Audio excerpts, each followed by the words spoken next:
Hello students, in the last video we had seen the introduction of data structure and some example. Today we will see the one of the data structure called as array in detail. An array is defined as an ordered set of similar data items. All the data items of an array are stored in a consecutive memory location, and these data items are of same type, and you can access these data items by using a index value. Suppose if I declared a array called as A of size 5, so I can store 5 integer values in a array A. These 5 integers are of same type, so I can't store one value integer, another value float, and so on, because array contains a homogeneous set of elements. If I want to access these values, I am going to use the index value. So by using the index value, I can access each of the elements stored in a array. An array is a set of pairs, index and value. So array always come with a set of pairs. One is the index value, another is a value stored in a particular index. So here, if A of 5 is array, then the index value start from a 0th location. So in A of 0th location, A of 1, A of 2, A of 3, A of 4. So in these location, the values get stored. And what are the values? In this case, 25, 15, 20, 17, 35 values I want to store in a array A. So how these values are stored? The first value stored in a index 0, second value stored in a index 1, third value in a 2, fourth value in a 4, and fifth value will get stored in a index 5. So if I take a list as a array name, then the list of 0th location value is 25, list of 1 location value is 15, list of second location value is 20, and list of 4th location value is 35. So here the 0, 1, 2, 3, 4 are the index values of array list, and 25, 15, 20, 17, 35 are the actual value stored in these indexes. So here the name of the array is list. In this case, the name of the array is A. Array in C declaration. So one dimensional arrays in C are declared by using the brackets and by giving the size. So this is a declaration of array. So first the data type you should write, then the name of the array, then you are going to mention the size in a bracket. So this is a normal array declaration. Then you can also declare a pointer array. So pointer array are declared by using a star. So star p list of 5. So p list is a array pointer where the 5 elements get stored of type integer only, and all these 5 elements are a pointer for a next location. The array list 5 defines a 5 integer, as I said, and in C array start at index 0. So first element stored in index 0, second is stored in index 1, third will get stored in index 2, and fifth element gets stored in index 5. So for each element the 4 bytes are reserved because the data type is integer here. So whenever you declare some variable of type integer, 4 bytes are reserved for that. So for a list 0 value, the 4 bytes get reserved, and for list 1 value again the 4 byte. So 4 into 5 is 20 bytes are reserved for this list array variable. Next, the array pointer. The array star p list of 5. So this is a array pointer where the 5 elements you are going to store. So this will define an array of five pointer to integers, where p list of 0, p list of 1, p list of 3, 4 are 5 array elements which contain pointer to an integer. So p list of 0 to 4 are the pointer elements. These contains pointer integer values. So these are the pointers for a memory location where they are pointing. When the compiler encounters an array declaration list 5, it allocates the 5 consecutive memory location, and each memory is enough large to hold a single integer. So when the compiler encounter the array declaration, so here the list of 5 is there. So 5 array elements you can store in a array named as a list, and these elements are stored in a consecutive memory location. Each memory is enough large to hold a single integer. So here each memory is a memory having each element are reserved for a memory location, single integer memory location. The address of first element of an array is called as a base address. Suppose the array is declared as list 5, so list 0th list 0th location is called as a base address. So if the memory address of list of I need to compute, suppose list 0 is whatever the memory location assigned for a list 0 is called as a base address. Suppose I want to compute the memory location for a list 4th element, then the following formula is used. So list of 4, so 4th element location I want to find out, so it become a list of 4. And what is the alpha here, alpha or a here, it is the base index value. So base address is, assume that it is a 2000. So 2000 is a base address, that is nothing but a list of 0th location. And what is the I here, the 4th element I want to find, so it become a 4, and into what, the size of integer. And what is the size of integer, it is 4.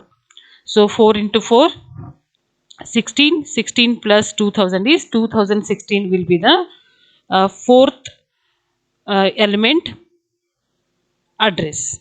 So let's check out the address calculation. So here list 3, so I want to find the address of a list 3 element. So what is the base address here, base address is nothing but list of 0th location, memory location, that is 2000 here. So 2000 plus 3, because the third element I want to find out, so it become a 3 here. If you want to find out the 4th element location, then you should consider here 4 into 4. So what will be the location of the list 3, that is 2012. Next, the difference between int star list and int list 2 of 5. The variable list 1 and list 2 are both pointer to an integer, but in list 2 of 5, memory locations are reserved for holding the integers. So here you are not given the memory location, here you are not storing n integer pointers, but in this case you are going to store 5 integer pointers, and these will point to a other memory location. Next, how C treat an array when it is parameter to a function. So all parameter of a C function, suppose if you are passing array as a parameter to the function, then how it get treat, let's see. All parameter of a C function must be declared within the function. As various parameters are passed to a function, the name of array can be passed as a parameter. The range of one-dimensional array is defined only in the main function. Since new storage for an array is not allowed within the function, so once you had declared the array in a main of a particular size, you can't change that size in a function.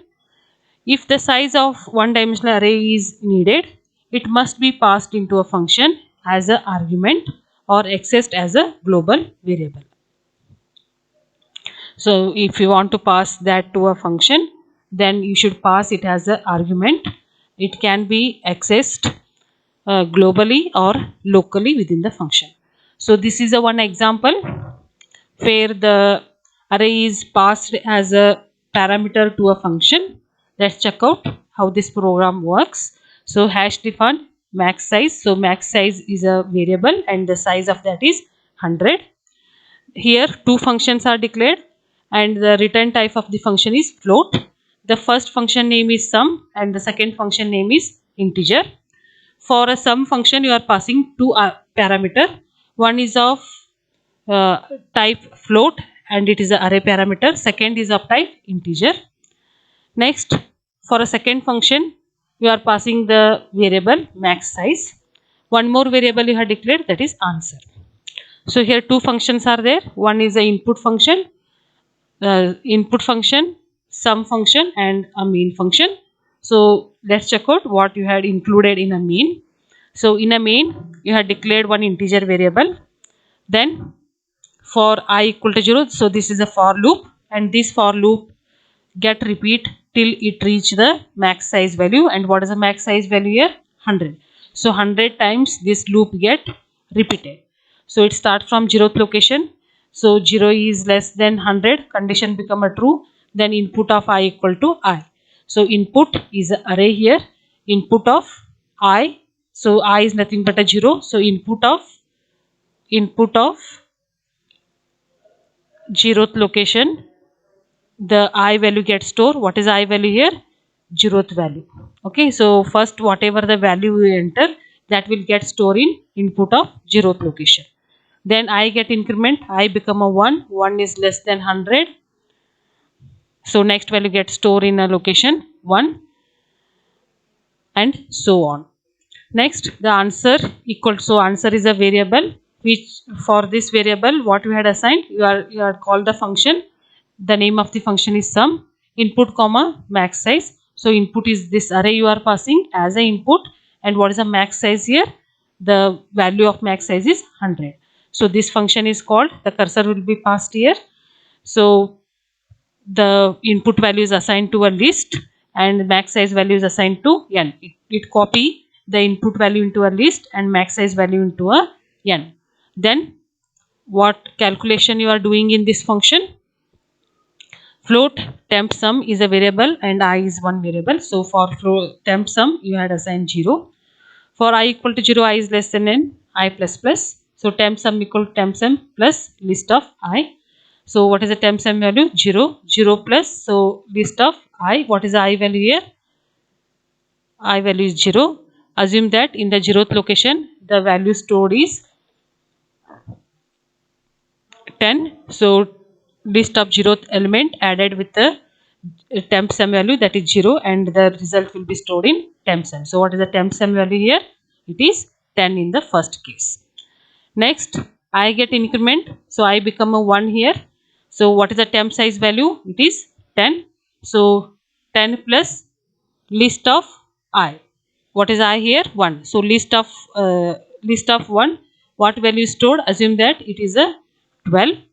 So list of I value is nothing but input of I value. So input of 1th location value is 12.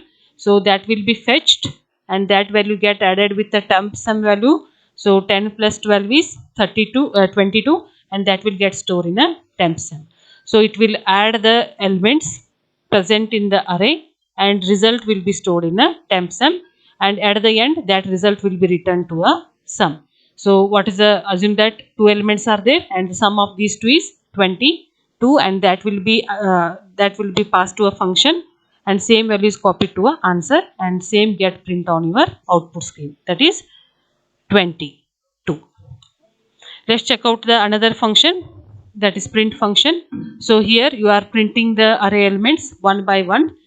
Okay, so the same function, same parameter you are passing here, that is array, but here star ptr, so pointer array you had created.